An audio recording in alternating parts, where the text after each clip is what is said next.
Welcome to Zatlog. In this video you will learn how to set up email servers and set up the notification settings in your Zatlog account. To do this, you first log on to Zatlog.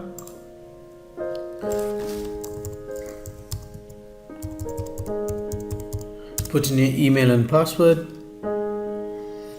Click on your username, go to profile. Go to the third step of the onboarding. You can, by the way, complete the entire onboarding in a single go, but for the convenience, I'm doing it one step at a time.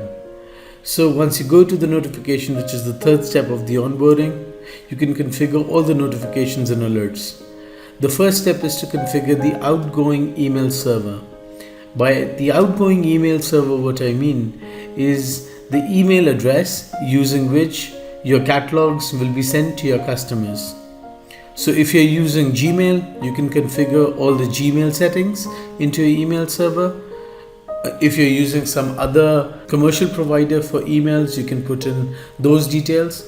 Generally, it is recommended that you use a commercial email server provider because the number of SMSs or the number of emails that you will be able to send to your customers will be a lot larger.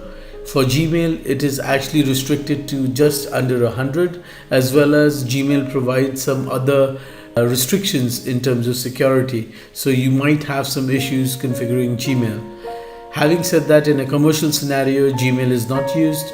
In fact, a commercial email server is used for all your outgoing emails.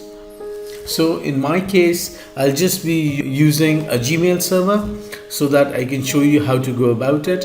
So in the outgoing step, all you have to do is put in the smtp.gmail.com, which is the gateway URL for outgoing emails in Gmail.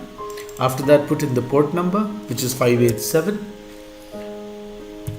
It is also 465, but 587 is more stable. After that, put in the outgoing email using which all the catalogs will be sent.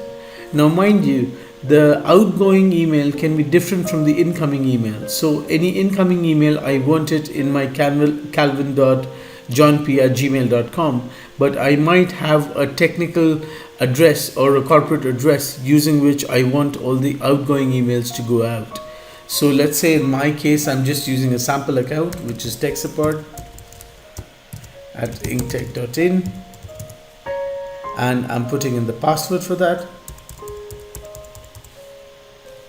I'm enabling SSL. Now this is definitely required in a Gmail scenario. After that, what we can do is we can test. Our server tries to send out an email using your email server account. So out here it says that a test email was sent to your email ID used for registration. This means that it was successful. After that, you can put in the incoming email details, as well as you can configure whether you want an alert to the email address that you have configured in your incoming whenever a catalog is viewed, or whether you want an SMS alert for whenever a catalog is used. Mind you, again, for SMS, you need to have an SMS balance with us. Only then can you get an SMS alert. Once you've done that, you can press on next, and this step is done.